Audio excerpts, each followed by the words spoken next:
तो जैसा कि दोस्तों मैंने आप सभी को बताया था कि मैं अपने इस 650 VA के इन्वर्टर को डायरेक्ट सोलर पैनल पर रन करने वाला हूं, तो उसी के ऊपर आज ये वीडियो होने वाली है। यहाँ पर मैं कुछ बातें बहुत ही क्लियर कर देना चाहता हूँ कि कई दिनों से मैं धूप का इंतजार कर रहा था और बारिश की वजह से ज़्यादातर जो धूप होती थी वो बहुत ही वीक होती थी, इस वजह से वीडियो नहीं बन पा रही थी। और जिस कंडीशन में मैंने इस वीडियो को शूट किया है उस कंडीशन में धूप कुछ मिनट्स और कुछ टाइम के लिए बस आ रही थी, जिसकी वजह से जो वीडियो है वो बहुत ही ज़्यादा जल्दबाजी में शूट हुआ है। तो पहले आप उस वीडियो को देख लीजिए। तो यहाँ पर मैंने अपने सारे सेटअप को पहले से कंप्लीट करके रखा हुआ है। धूप ज़्यादा देर के लिए है नहीं तो मैं ज़्यादा देर का वीडियो यहाँ पर बना नहीं पाऊँगा, लेकिन सबसे पहले मैं आपको समझा दूँ कि यहाँ पर कौन कौन सी चीज़ें होने वाली हैं। जैसे कि हमारे इन्वर्टर को दो चीज़ें कनेक्ट करती हैं, एक हमारा सर्किट बोर्ड को जो कि 12 वोल्ट पर है, और एक सोलर पैनल जो कि हमारे ट्रांसफार्मर और मॉसफेट के लिए अलग से कनेक्ट हुआ है। जो भी चीज़ें हैं वो मैं अलग से आपको समझा दिया हूँ। तो आइए फिर सीधा सिंपली कनेक्ट करते हैं अपने सिस्टम को। तो यहाँ पर जो ये लाल वायर आप देख रहे हैं इसके थ्रू हम लोग इसे कनेक्ट करेंगे एक बैटरी से। इस बैटरी की जगह पर आप कोई लिथियम आयन की सेल भी यूज़ कर सकते हैं, बस 12 वोल्ट कंप्लीट होना चाहिए ताकि मैं इसके रिले को ऑन कर सकूँ, इसके फंक्शन को मैं ऑन कर सकूँ।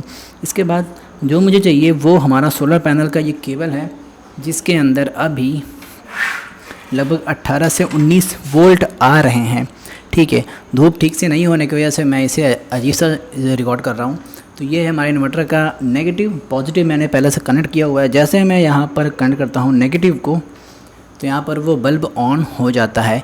अगर कोई कहेगा कि मैंने यहाँ पर बैटरी यूज़ की है, तो बैटरी केवल मैंने रिले को ऑन करने के लिए यूज़ किया। रिले और इसके स्विचिंग को, यानी जिसमें स्विचिंग ऐसी है उसके लिए मैंने इसमें एक इस तरह की बैटरी को यूज़ किया है।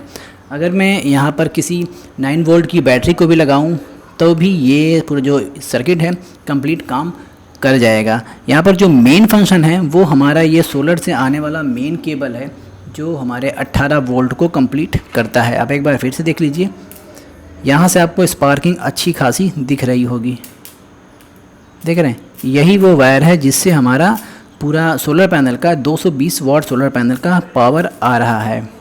तो ये कनेक्ट हो गया और ये इसमें कोई भी स्पार्किंग नहीं है, इसमें कोई भी स्पार्किंग नहीं है, जस्ट ये हमारा स्विचिंग के लिए इन्वर्टर के सर्किट बोर्ड को ऑन करके रखा है। मैं इस वीडियो को इतनी जल्दी बना रहा हूँ कि मेरे पास ज़्यादा वक्त नहीं है, क्योंकि धूप आ रही है और जा रही है, मौसम ऐसा हो चुका है अब।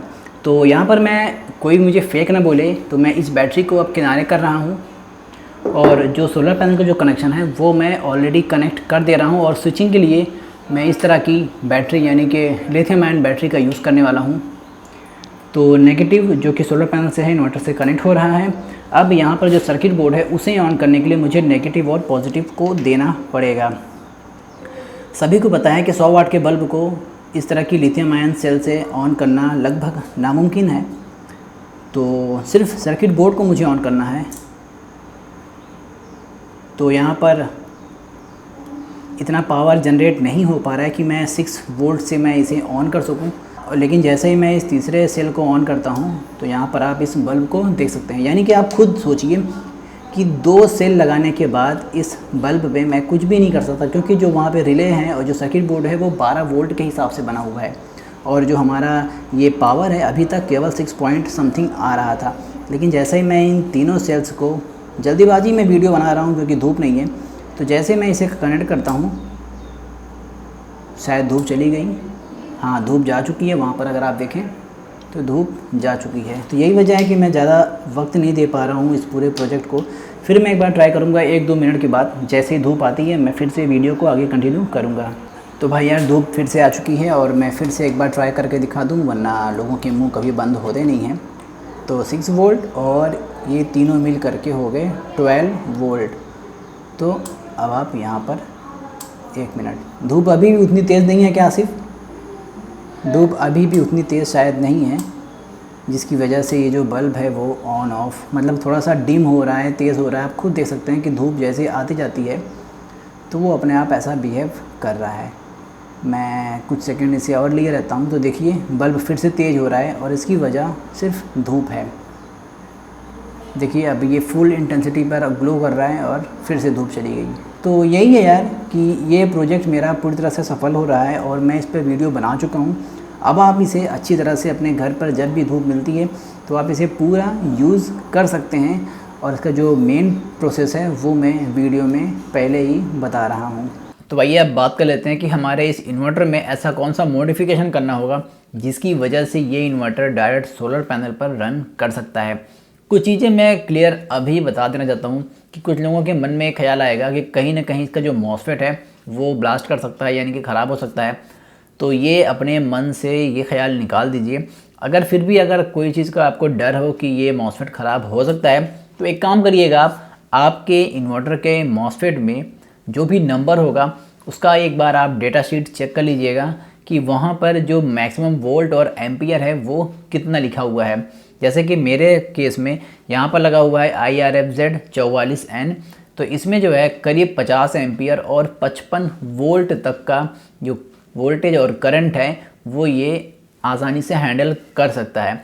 तो इस कंडीशन में मेरा इन्वर्टर जो 20 वोल्ट आ रहे हैं सोलर पैनल से, उसकी वजह से ये ख़राब नहीं होगा। तो इस वजह से मैं तो अपने इस पूरे प्रोजेक्ट को अपने इस इन्वर्टर पे बिना कोई और मॉडिफिकेशन किए कर पाया हूँ। तो आइए फिर जान लेते हैं कि वो मॉडिफिकेशन कौन कौन से हैं। तो दोस्तों ये मेरा एक सुकाम का इन्वर्टर था जो कि सर्किट बोर्ड ख़राब होने की वजह से मुझे इसमें एक देसी टाइप का जो सर्किट बोर्ड होता है इन्वर्टर का वो डालना पड़ा, और ये अच्छे से काफ़ी समय से काम कर रहा है। तो ऑलरेडी मैंने अपने इस इन्वर्टर के बारे में कई बार अपनी वीडियोज़ में बता रखा है और अब मैं इसके बारे में कुछ खास बताऊंगा नहीं। तो ये एक देसी इन्वर्टर का सर्किट बोर्ड है जो कि आपको आसानी से मार्केट में 500 से 700 रुपये में मिल जाएगा। 500 वाट का ये इन्वर्टर का सर्किट बोर्ड होता है और आप इसे थोड़ा सा और भी ज़्यादा इन्हेंस कर सकते हैं अगर आप इसमें और मॉसफेट लगा सकें, जो कि इसमें ऑलरेडी जगह दी गई है। तो इसमें जो मॉडिफिकेशन है दोस्तों कि आपको पता होगा कि इस सर्किट बोर्ड को चलाने के लिए आपको चाहिए होते हैं 12 वोल्ट, और अगर आपका इन्वर्टर 24 वोल्ट सपोर्ट करता है तो उसमें चाहिए होता है 24 वोल्ट। फ़िलहाल मैं 24 वोल्ट के इन्वर्टर पर कोई भी मॉडिफिकेशन नहीं बता रहा हूँ। प्लीज़ आप इस मॉडिफिकेशन को अपने 24 वोल्ट वाले इन्वर्टर पे कतई ना करें, क्योंकि मुझे नहीं पता कि वो उसमें कैसा काम करेगा, क्योंकि मैंने उस इन्वर्टर को अभी तक ओपन करके नहीं देखा है। तो यहाँ पर सबसे पहले आपको सर्च करना होगा कि आपके ट्रांसफार्मर से जो पॉजिटिव वाला टर्मिनल होता है, जहाँ पर आप पॉजिटिव की लीड यानी कि वायर कनेक्ट करते हैं बैटरी की, वो कहाँ पर है। तो इसमें मैंने थोड़ा सा चेंजेस किए हुए हैं। जैसे कि ये जो डार्क रेड दिख रहा है ये है इसका पॉजिटिव, और ये जो लाइट रेड है और थोड़ा सा मोटा और प्लस इसमें एक ब्लैक कलर का टेप लगा हुआ है, ये है नेगेटिव। तो पॉजिटिव अगर आप ढूंढेंगे आपके इस ट्रांसफार्मर में तो वो थोड़ा सा डबल कॉपर की एक पाइप होगी, कॉपर का एक वायर होगा जिसमें ये पॉजिटिव कनेक्ट था, और इसी में आपके इन्वर्टर में एक अलग से वायर कनेक्ट होगा आपके इन्वर्टर में भी, जो कि जाके डायरेक्ट आपके इन्वर्टर के सर्किट बोर्ड में कहीं पर कनेक्ट रहेगा।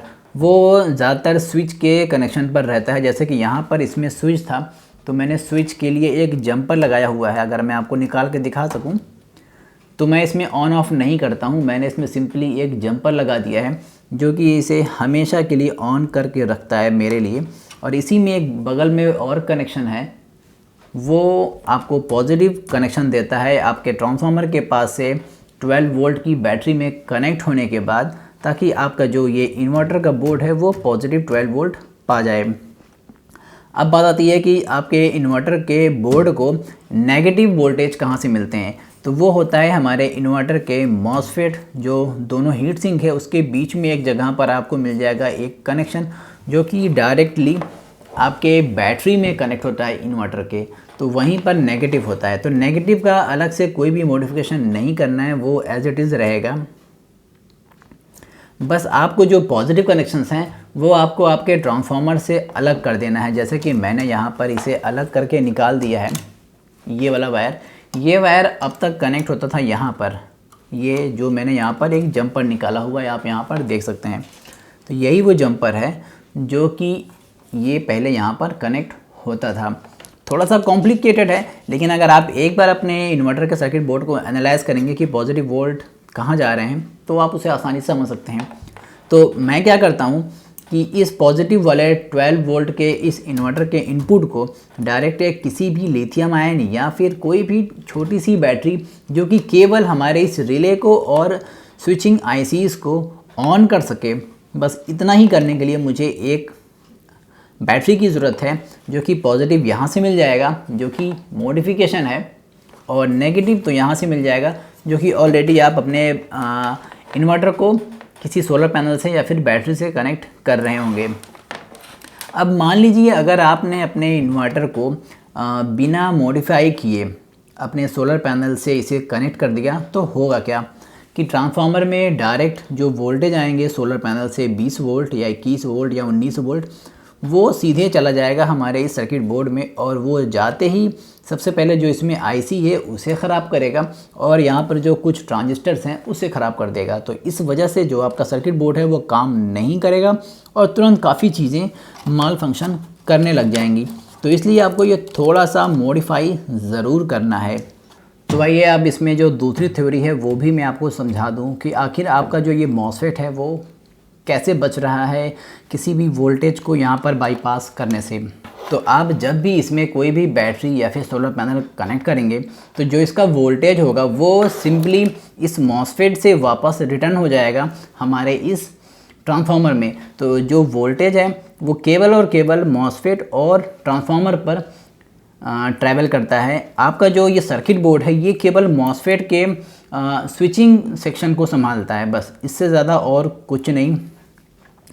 कई बार आपने देखा होगा कि मैंने भी कई ऐसी वीडियोस बनाई हैं जिसमें सिर्फ रिले या फिर किसी डीसी मोटर के थ्रू भी इन्वर्टर को मैंने बनाया है, यानी इन्वर्टर के फंक्शन को पूरा समझाया है कि ये इस तरह से इतनी फ्रीक्वेंसी पर अगर मोटर रन कर रही है या फिर रिले क्लिक कर रहा है तो आपका कोई अप्लायंस चाहे छोटा ही सही लेकिन ऑन कर जाता है।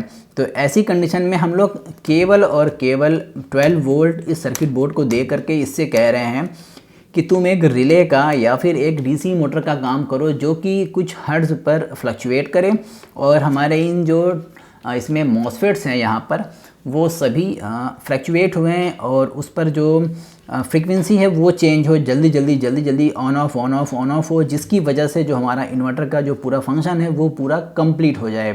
तो इसी वजह से अगर आप इसमें डायरेक्ट सोलर पैनल कनेक्ट करते हैं, डायरेक्टली 20 वोल्ट देते हैं, तो वो केवल हमारे ट्रांसफार्मर और इन मॉसफेट्स पर ट्रैवल करेगा, ना कि इस सर्किट बोर्ड में इंटर कर पाएगा। वो इसमें इंटर नहीं कर सकता है। हाँ, आपको इसे 12 वोल्ट देना होगा तभी ये इन्वर्टर आपका वर्क करेगा।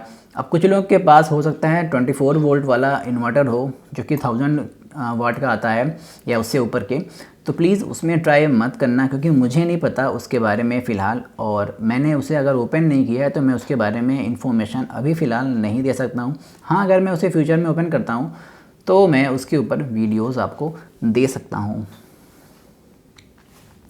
और एक चीज़ कि मैं आपसे एक रिक्वेस्ट करूँगा कि अगर आपके पास इन्वर्टर है और वो कंपनी मेड है तो प्लीज़ उस पर ये चीज़ ट्राई ना करिए। यही सारे फंक्शन आपको उसमें भी मिल जाएंगे, ये वायर कट करने का ऑप्शन आपको उसमें भी मिल जाएगा, लेकिन फिर भी उस सर्किट बोर्ड के साथ खिलवाड़ ना करें तो ज़्यादा अच्छा है क्योंकि उसका जो माइक्रो कंट्रोलर होता है वो आपको मार्केट में अवेलेबल नहीं होगा, जिस वजह से आप उसे रिपेयर नहीं कर पाएंगे।